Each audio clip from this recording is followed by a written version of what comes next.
Philosophy lovers कम philosophy students.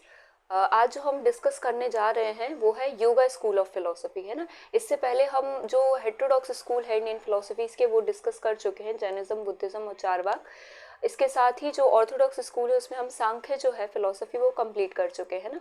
तो अगर आपने वो वीडियोस नहीं देखी हैं और अगर आप इंटरेस्टेड है उन वीडियोस को देखने में भी, तो आप पहले जाकर उन वीडियोस को रेफर कर सकते हैं। स्पेशली जो आज हम क्लास पढ़ने जा रहे हैं योगा फिलोसफी, उसके लिए बहुत ज़रूरी है कि आपने सांख्य फिलोसफी हो जो है उसे ठीक से पढ़ा हो, है ना। क्योंकि सांख्य फिलोसफी की जो मेटाफिजिक्स है उसी को एक्सेप्ट करते हुए योगा फिलोसफी ने अपना एक तरह से जो आगे की फिलोसफी है वो दी है ना। तो उन्होंने एक तरह से सांख्य से, वो डिफरेंट स्कूल ऑफ फिलोसफी है, स्टिल उन्होंने सांख्य की जो मेटाफिजिक्स है विद सम माइन्यूट डिफरेंसेस वो एक्सेप्ट की है, और उसी के बेसिस पर जो योगा फिलोसफी है वो अपनी एक तरह से जो टीचिंग्स हैं वो हमें दे रहे हैं।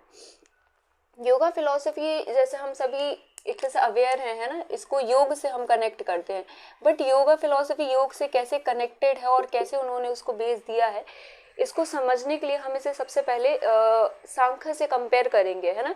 कि कहाँ कहाँ पर उन्होंने जो सांख्य उसकी मेटाफिजिक्स को एक्सेप्ट किया है और कौन कौन सी जगह ऐसी हैं जहाँ पर उन्होंने सांख्य के साथ कुछ कुछ एक तरह से डिफरेंट जो चीज़ें हैं वो लेकर चले हैं, वो एक्सेप्ट किए।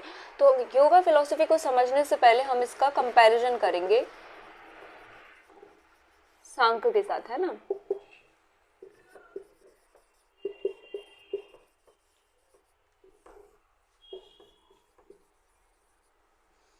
आपको ये डिफरेंसेस याद रखने बहुत इंपॉर्टेंट है, आपको कंफ्यूज करके एमसीक्यू फॉर्म में भी दे सकते हैं, प्लस अगर आप आंसर राइटिंग कर रहे हैं तो वहाँ पर भी आपको ये पता होना चाहिए कि कौन कौन सी ऐसी जगह हैं जहाँ पर योगा फिलोसफी ने सांख्य के साथ एक तरह से अग्री नहीं किया है और एक डिफरेंट ओपिनियन उन्होंने दी है ना।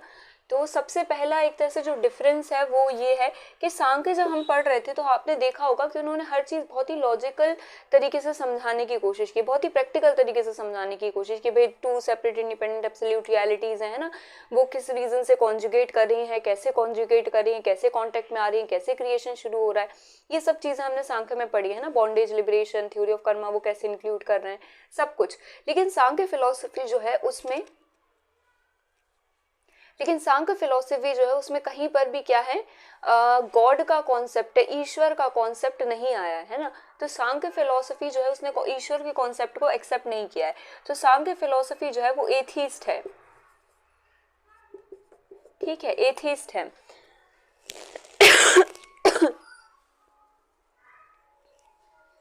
सॉरी, सांख्य फिलोसफी जो है वो एथीस्ट है, बट जो योगा फिलोसफी हम आगे देखेंगे, इन्होंने गॉड का एक तरह से कॉन्सेप्ट एक्सेप्ट किया और वो उस कॉन्सेप्ट को अपनी फिलोसफी में कैसे इंक्लूड करते हैं, उसको कैसे प्रूव करते हैं, उसे कैसे जस्टिफाई करते हैं, ये हम आगे देखेंगे। बट हमें पता होना चाहिए कि योगा फिलोसफी जो है वो सांख्य से कहाँ एक तरह से वेरी कर रही है, तो वो यहाँ पे वेरी कर रही है कि सांख्य जो है वो एथीस्ट है और जो योगा फिलोसफी वो कैसी थीस्ट है ना। It is accepting the existence of God और सम सुप्रीम इटर्नल रियलिटी, है ना, जो क्या करेगी एक तरह से क्रिएशन में या बाकी इनकी जो मेटाफिजिक्स या जो थ्योरी उसमें इनको हेल्प करेगी, है ना, to explain it much better, ठीक है। अब जो सांख्य है इसमें एक और क्या ये एक पॉइंट है कि जो सांख्य फिलोसफी है बहुत ही थ्योरेटिकल फिलोसफी है ना, बहुत ज़्यादा थ्योरेटिकल है। सब थ्योरी बता रहे हैं कि भाई ये हो गई, पुरुषा हो गया, ऐसी हो गई, प्रकृति हो गई, प्रकृति के 3 गुणास हो गए, है ना।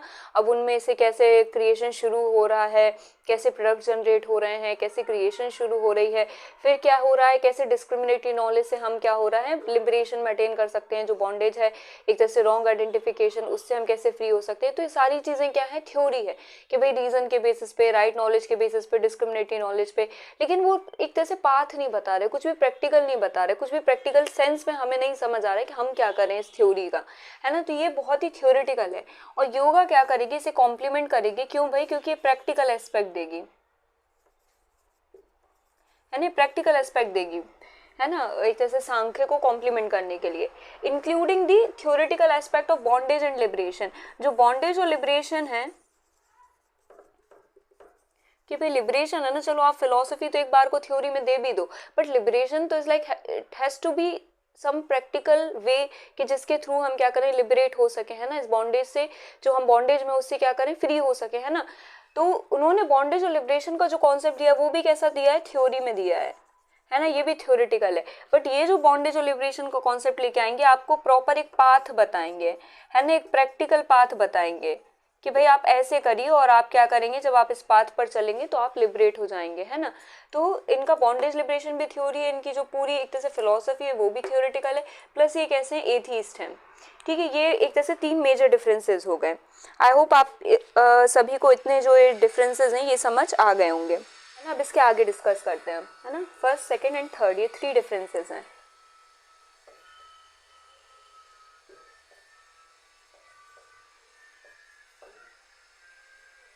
चलिए अब देखते हैं फोर्थ डिफरेंस क्या है।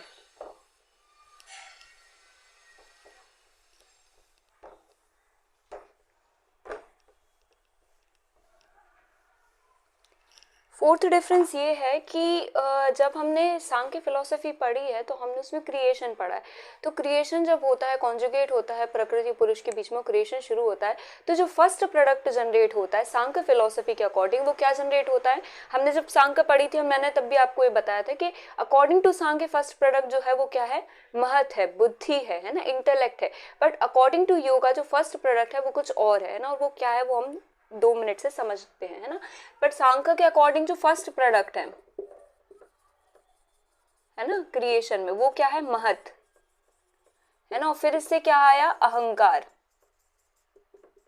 है ना। और अहंकार से क्या है, 3 गुणास, और 3 गुणास के बेसिस पर जो सत्व गुण है उसके अंदर क्या आए थे, 5 मन plus 5 sense organs plus 5 motor organs. I hope आप सभी को ये चीजें याद होंगी।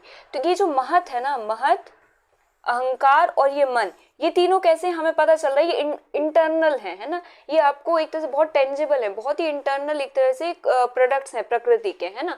तो इन तीनों के कॉम्बिनेशन को, किसको, महत प्लस अहंकार प्लस मना, है ना, इनको सांख्य फिलॉसफी ने क्या नाम दिया, इनको सांख्य फिलॉसफी ने नाम दिया अंतःकरण,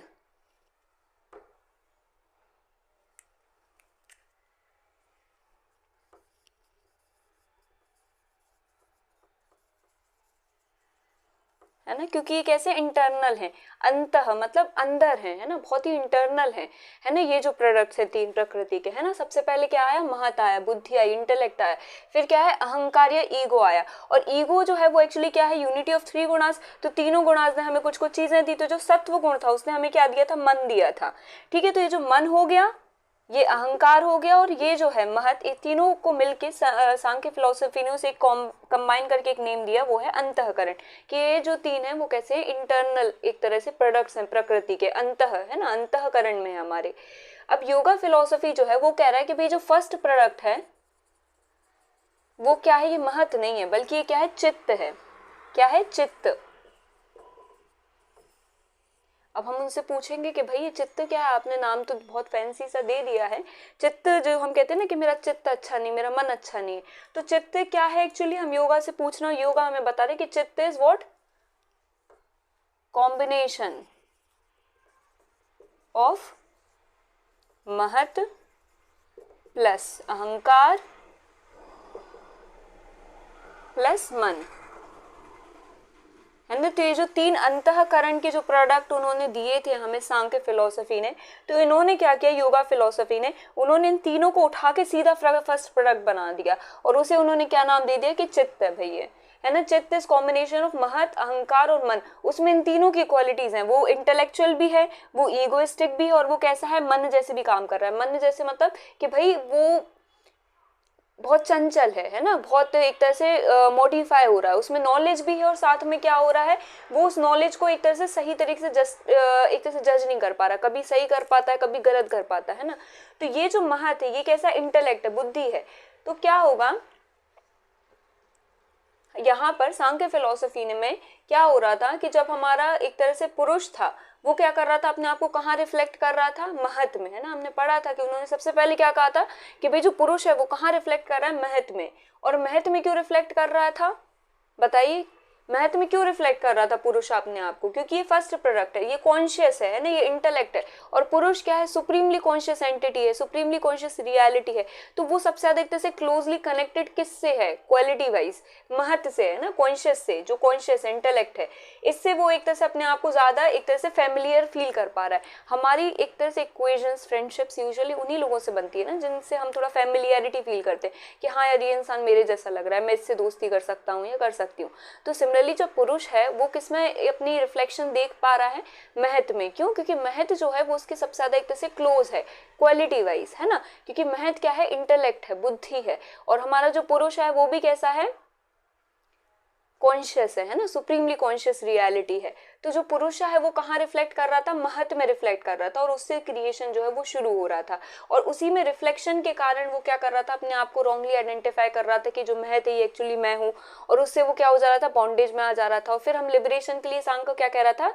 right knowledge, which is what? Discriminatory knowledge. ठीक है, ये हमें याद है, आई होप आप सभी को याद है सांग का फिलोसफी से। अब योगा फिलोसफी में क्या होगा? इंस्टीड ऑफ रिफ्लेक्टिंग इनटू महत, अब जो पुरुषा है वो कहाँ रिफ्लेक्ट करेगा? चित्त में रिफ्लेक्ट करेगा, है ना। तो पुरुषा कहाँ रिफ्लेक्ट करेगा इन योगा फिलोसफी?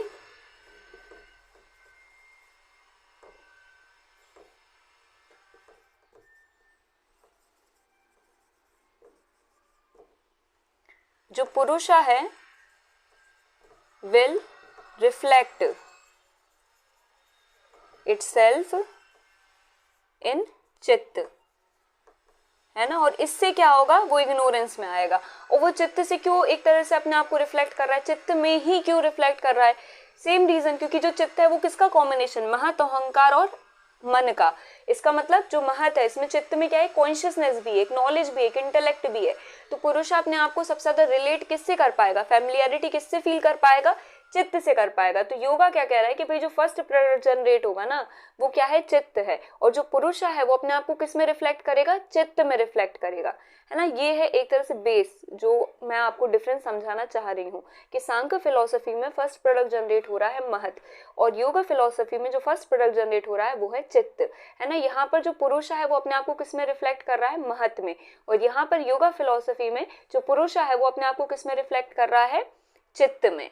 ठीक है, आई होप आप सभी को ये जो डिफरेंस है वो समझ में आ रहा होगा। और चित्त क्या है? चित्त इज एक्चुअली कॉम्बिनेशन ऑफ महत, अहंकार एंड मना। ठीक है, ये आप इतना लिख लीजिए ना, ये फोर्थ एक तरह से डिफरेंस है। अब चलिए डिफरेंस तो हमने समझ लिया। अब क्या है भाई, ये कैसे हो रहा है, रिफ्लेक्ट कैसे कर रहा है? तो वो बोल रहे हैं कि आप ऐसे सोचिए कि जैसे जब आसमान में कहीं पे एक बहुत बिल्कुल फुल मून है, बहुत ही ब्यूटीफुल, और नीचे क्या है? ओशन है ना। और जो एक तरह से मून है वो किस में रिफ्लेक्ट कर रहा है? ओशन की वेव्स में, है ना। वो देख रहा है कि मून का जो रिफ्लेक्शन है वो ओशन की वेव्स में पड़ रहा है ना, हमें दिख रही है ये चीज। और मून को क्या लग रहा है? अपना रिफ्लेक्शन देखते हुए कि ये रियल मैं हूँ, है ना, ये हूँ मैं, है ना। और जैसे जैसे जो मून की वेव्स है, सॉरी, जैसे जैसे ओशन की वेव्स जो है वो ऊपर आ रही, तो मून को लग रहा है वाओ मैं ऊपर जा रहा हूँ, मैं ग्रो कर रहा हूँ, है ना। और जैसे ही वो नीचे आ रही है वो दुखी हो जा रहा है कि अरे मैं तो नीचे चला गया, मैं तो वो हो गया, सैड हो गया। तो ऐसे ही जो पुरुष है वो अपने रिफ्लेक्शन में, चित्त में अपने आप को रिफ्लेक्ट करते हुए अपने आप को क्या कर रहा है? रॉन्गली आइडेंटिफाई कर रहा है विद दैट चित्त, है ना। और जैसे जैसे आपकी लाइफ में कुछ अच्छा हो रहा है, खुशी आ रही है ना, वो आप नहीं हो, वो कौन है? वो एक तरह से जड़ है ना, वो प्रोडक्ट है प्रकृति के, है ना। चित्त इज व्हाट? प्रोडक्ट ऑफ प्रकृति, है ना। तो वो जड़ है। और जैसे जैसे उस जड़ में एक तरह से कुछ अच्छी चीज हो रही है ना, प्लेजर, हैप्पीनेस आ रही है, तो हम पुरुष को क्या लग रहा है कि ये मेरे साथ हो रहा है, मैं बहुत खुश हूँ, है ना। अहम की फीलिंग आ रही है ना, ईगो की फीलिंग आ गई कि मैं बहुत खुश हूँ, है ना। उसे कॉन्शियसनेस हो रही है ना, महत्व है उसके पास, अहंकार और मन भी है कि मैं बहुत खुश हूँ, मेरे साथ कुछ बहुत अच्छा हो रहा है, मेरा एग्जाम क्लियर हो रहा है, सब मैं, है ना। ये कौन सपोज कर रहा है अपने आप को? पुरुषा। जबकि वो एक्चुअली क्या है? जड़ है, चित्त है ना, जिसके साथ ये सारी चीजें हो रही हैं। ये सारी मॉडिफिकेशन जो किस हो रही है वो किसके साथ हो रही है? चित्त के साथ हो रही है। और पुरुष को क्या लग रहा है? ये मेरे साथ हो रही है ना, because of ignorance, because of wrong identification of पुरुषा विथ इट्स रिफ्लेक्शन। ठीक है, तो आपको जो ओशन वेव वाला एग्जाम्पल है मून के रिफ्लेक्शन का वो भी आपको कोट करना है अपने आंसर राइटिंग्स में, है ना, कि वो कैसे रिफ्लेक्ट करके अपने आप को रॉन्गली आइडेंटिफाई कर रहा है विथ इट्स रिफ्लेक्शन। ठीक है, चलिए अब जो एक तरह से पुरुष है वो अपने आप को रॉन्गली आइडेंटिफाई कर रहा है है ना, उस चित्त में, उस फर्स्ट प्रोडक्ट ऑफ प्रकृति में, है ना। और उसमें क्या क्या, उसमें महत है, उसमें कॉन्शियसनेस है, उसमें ईगोइज्म भी है कि हाँ मैं हूँ ये, है ना, ये कुछ सेल्फ है, कुछ एक सेपरेट एंटिटी है, सेपरेट रियलिटी है। और उसमें क्या है, मन है, उसमें मॉडिफिकेशन हो रहा है कि अच्छा भी लग रहा है, कई बार सही चीज भी मिल रही है, कई बार गलत चीज भी मिल रही है ना। अब वो ऊपर जा रहा है, जैसे ही एक तरह से ओशन वेव्स, तो उसको लग रहा है मैं ऊपर जा रहा हूँ। तो जैसे हमारी लाइफ में क्या आ रही है, हैप्पीनेस आ रही है, प्लेजर आ रहा है ना, कुछ अच्छी चीज हो रही है, तो हमें क्या लग रहा है कि मेरे साथ हो रहा है ये, है ना। पुरुष को क्या लग रहा है कि मेरे साथ हो रहा है ये, मैं ही हूँ जो खुश हो रहा है। और जैसे कुछ एक तरह से डाउन जा रही है वो वेव, तो जैसे हमारी लाइफ में डिस्पेयर आ रहे हैं, फेलियर्स आ रहे हैं, तो पुरुष को क्या लग रहा है मेरे साथ हो रहा है ना। जबकि पुरुष का उन सब चीजों से कुछ लेना देना नहीं है, ये तो सब क्या हो रहा है, उसके रिफ्लेक्शन के साथ हो रहा है, सब जड़ है चीज, है ना। फिर भी क्या कर रहा है पुरुष, जो है अपने आप को रॉन्गली आइडेंटिफाई करके उसमें बंधा हुआ है, वो बॉन्डेज में, उसको लग रहा है मैं जो हूँ, मैं ये हूँ और मैं बंधा हुआ हूँ, है ना। मैं ऊपर जा रहा हूँ, मैं दुखी हो रहा हूँ, खुश हो रहा हूँ, ये सब जो मॉडिफिकेशन है वो मेरे साथ हो रहे हैं। तो ये जो मॉडिफिकेशन है ना, कि कई बार उसे सही नॉलेज मिलेगा, है ना। अब क्या होगा, ये जो पुरुष है जो अपने आप को एक तरह से अपने रिफ्लेक्शन में सपोज कर रहा है, ये एक्चुअली क्या है, जो एम्पेरिकल पुरुष हो गया। ये क्या हो गया, एम्पेरिकल पुरुषा। एम्पेरिकल मतलब जो इस वर्ल्ड में है ना। एम्पेरिकल का क्या मतलब है, समथिंग,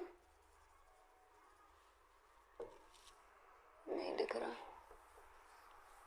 एम्पेरिकल का क्या मतलब है, something related to this world,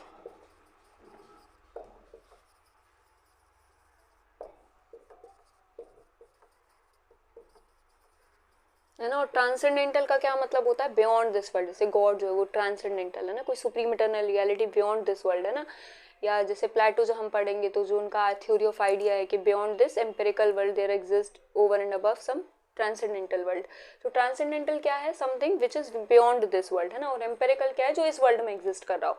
तो इस वर्ल्ड में कौन एग्जिस्ट कर रहा है, ये क्रिएशन वाले वर्ल्ड में कौन सा पुरुष एग्जिस्ट कर रहा है, एम्पेरिकल पुरुष, है ना। वो एक्चुअली क्या है, रिफ्लेक्शन है, वो जो मून की रिफ्लेक्शन दिख रही है ना, उसको हम बोल रहे हैं एम्पेरिकल पुरुषा। और जो एक्चुअल पुरुष है वो कौन है, वो ऊपर जो बैठा है मून, है ना, वो है ट्रांसेंडेंटल पुरुष है, जिसको इन सबसे कुछ लेना देना नहीं है, उसकी सिर्फ इमेज यहाँ पे पड़ रही है, उसको लग रहा है सब मेरे साथ हो रहा है। तो ये जो रिफ्लेक्शन है, ये जो पुरुषा है वो कौन है, एम्पेरिकल पुरुषा,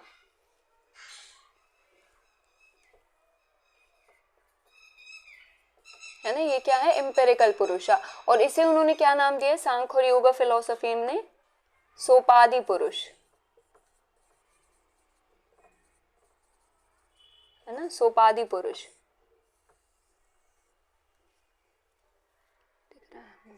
सोपाधि पुरुष, है ना। एम्पेरिकल पुरुष है, सोपाधि पुरुष है।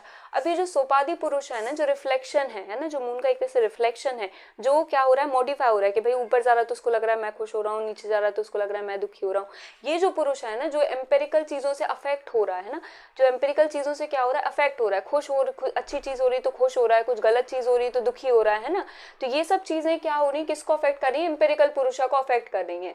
तो एम्पेरिकल पुरुषा जो है वो एक्चुअली मॉडिफाई हो रहा है बिकॉज ऑफ दिस चित्त, है ना। उसके रिफ्लेक्शन जो चित्त में पड़ रहा है, सोपाधि पुरुष, वो क्या हो रहा है, एक तरह से मॉडिफाई हो रहा है, उसको क्या कर रहा है, उसको मॉडिफिकेशंस फील हो रही है कि भाई कुछ अच्छी चीज हो रही है तो वो खुश हो जा रहा है, कोई बुरी चीज हो रही है तो वो दुखी हो जा रहा है ना। उसको कई बार सही चीज का नॉलेज मिल रहा है, कई बार चीजों का नॉलेज क्या है, गलत मिल रहा है। तो ये क्या कहलाएंगे, मॉडिफिकेशन ऑफ चित्त, है ना। अब चित्त क्या है भाई, चित्त एक कॉन्शियस एंटिटी है ना, एक महत है उसमें ना, एक इंटेलेक्ट है उसमें। तो चित्त कैसी हो गई, हमारी कॉन्शियस हो गई, है ना। उसमें एक तरह से पुरुषा की कुछ एसेंस आ गई, है ना, बिकॉज ऑफ इट्स रिफ्लेक्शन। जैसे जो मून का रिफ्लेक्शन है वो मून जैसा दिख रहा है, तो ऑब्वियस है कि भाई जो चित्त है जिसमें पुरुषा रिफ्लेक्ट कर रहा है अपने आप को, उसमें चित्त, उसमें भी पुरुष की कुछ क्वालिटीज आ रही है ना। जैसे महत है वो कैसा है, इंटेलेक्ट है, जो अहंकार है वो कैसा है, ईगोइस्टिक है, और जो मन है वो कैसा है, मॉडिफिकेशन की, कई बार अच्छा लग रही है चीजें, कई बार नहीं लग रही है ना। तो अब क्या है, ये जो चित्त है ये क्या हो रहा है, मॉडिफाई हो रहा है। चित्त का क्या हो रहा है, मॉडिफिकेशन हो रहा है ना, मॉडिफिकेशन, जिसको उन्होंने नाम दिया, योगा फिलॉसफी ने, चित्त वृत्ति। क्या नाम दिया, चित्त वृत्ति, है ना। अब चित्त वृत्ति का या मॉडिफिकेशन का क्या मतलब है, सिंपल सा मतलब है भाई कि जो एक तरह से एम्पेरिकल पुरुषा है वो चीजें जितनी भी उसके अराउंड हो रही हैं उनसे अफेक्ट हो रहा है, उनसे मॉडिफाई हो रहा है ना। और उसमें क्या क्या चीजें आ जाएंगी चित्त वृत्ति में, तो 5 एक तरह से चित्त वृत्ति है ना। अगर ये आपको फैक्चुअल क्वेश्चन आता है तो आपको ये याद होनी चाहिए, है ना, कि 5 चित्त वृत्ति कौन कौन सी। सबसे पहले है प्रमाण, फिर है विपर्याय, बाकी यहाँ लिख दो, है ना। प्रमाण, विपर्याय, थर्ड है विकल्प, है ना। फोर्थ है निद्रा, है ना। एंड फिफ्थ है स्मृति। अब देखिए प्रमाण क्या है, राइट कॉग्निशन, है ना। प्रमाण इज व्हाट, राइट कॉग्निशन, हम शुरू से पढ़ते आ रहे हैं। राइट कॉग्निशन का क्या मतलब है कि भाई रोप थी और मुझे रोप ही दिखी, है ना, रोप एज रोप, है ना। विपर्याय का क्या मतलब हो गया, रॉन्ग कॉग्निशन। कई बार हमें जो चित्त है वो क्या कर रहा है, रॉन्ग नॉलेज भी दे रहा है ना, क्योंकि उसके अंदर क्या है, बुद्धि है, इंटेलेक्ट है, महत है, तो वो क्या आ रहा है, हमें नॉलेज तो दे रहा है, कॉग्निशन तो दे रहा है, बट कई बार वो सही होगा और कई बार वो कैसा होगा, गलत होगा। तो जब गलत है वो केसेस क्या कहलाएंगे, विपर्याय। और वहां पे क्या होगा, हमें रोप कैसे दिखेगी, रोप एज स्नेक, ठीक है। अब ये जो विकल्प है ना, विकल्प है, विकल्प क्या है, इट इज वर्बल कॉग्निशन, है ना। जो कॉग्निशन है वो कैसे आ रहा है, वर्बल फॉर्म में आ रहा है कि भाई गधे के सर पर सींग, है ना, जबकि नहीं होते हैं। तो या फिर जो वर्बल कॉग्निशंस हैं वो विकल्प के रूप में। विकल्प का क्या मतलब होता है कि भाई पॉसिबल है भी और पॉसिबल नहीं भी है। कुछ ऐसी चीजें हैं कि भाई मैं किसी के वर्बल कॉग्निशन पे जा रही हूँ, किसी के शब्दों पे जा रही हूँ, पॉसिबल है वो चीज हो भी सकती है, पॉसिबल है कि वो चीज नहीं भी हो सकती ना। विकल्प है, मुझे नहीं पता वो चीज ट्रू है या नहीं है ना, या ये भी पॉसिबल है कि वो चीज कभी ट्रू नहीं हो सकती, है ना। तो ये क्या है, वर्बल कॉग्निशन, विकल्प। निद्रा क्या है, एब्सेंस ऑफ नॉलेज, है ना। ये सब नॉलेज की बात कर रहे हैं, तो ये एक तरह से किसकी बात कर रहे हैं, चित्तवृत्ति की जब हम बात कर रहे हैं तो ये होगी एपिस्टेमोलॉजी, है ना। हम कॉग्निशन की बात कर रहे हैं, हम नॉलेज की बात कर रहे हैं, तो नॉलेज क्या हो गया, या तो राइट कॉग्निशन है, या रॉन्ग नॉलेज मिल रहा है हमें, या फिर कैसे मिल रहा है, वर्बल कॉग्निशन है, वर्बल नॉलेज मिल रहा है। तो पॉसिबल है कि कैसा हो भी सकता है, ट्रू नहीं भी हो सकता, विकल्प है ना। निद्रा is absence of knowledge,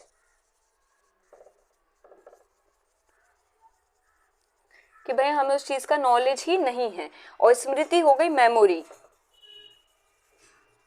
memories से भी हमें नॉलेज मिलता है ना कि हाँ शायद ऐसा हुआ था, शायद वैसा हुआ था, लेकिन जरूरी नहीं जो आपको याद हो वो सही हो, है ना। हो सकता है आपने क्या हुआ उस टाइम पे कुछ हुआ हो, आपने दिमाग में से बना लिया कि शायद ऐसा ऐसा हुआ था, और आपको रिपीटेडली अब क्या याद आ रहा है, एक तरह से रॉन्ग मेमोरी याद आ रही है। तो मेमोरीज जो है वो भी जरूरी नहीं है कि सही एक तरह से आपको नॉलेज प्रोवाइड करे, है ना। पॉसिबल है कभी दें सही नॉलेज और पॉसिबल है कभी आपको ना भी दें सही नॉलेज। तो ये जो 5 ही क्या है, चित्तवृत्ति है, 5 मॉडिफिकेशंस हैं चित्त की, है ना। चित्त क्या है, मन की तरह है भाई, चंचल है ना, उसमें मॉडिफिकेशंस हो रही हैं, वो अफेक्ट हो रहा है एम्पिरिकल चीजों से, है ना। उसके अराउंड जो भी चीजें, क्यों, क्योंकि भाई ये क्या है, सोपादी पुरुष है ना, सोपादी पुरुष है, एम्पेरिकल जो पुरुष है वो क्या हो रहा है, एक तरह से वर्ल्ड में एग्जिस्ट कर रहा है और उनसे क्या हो रहा है, मॉडिफाई हो रहा है उसके आसपास जो भी चीजें हो रही हैं, है ना। तो आज हमने एक तरह से योगा फिलोसफी और सांख्य फिलोसफी का कंपैरिजन पढ़ लिया है, हमने चित्त को समझ लिया है, हमने चित्त वृत्ति समझ लिया है ना। कल हम चित्त वृत्ति क्यों हो रही है, कलेशा की जो थ्योरी उन्होंने दी है वो समझेंगे, और चित्त वृत्ति निरोध जो उन्होंने बताया है वो हम नेक्स्ट क्लास में डिस्कस करेंगे, है ना। आज की क्लास के लिए आई थिंक इतना सफिशिएंट है।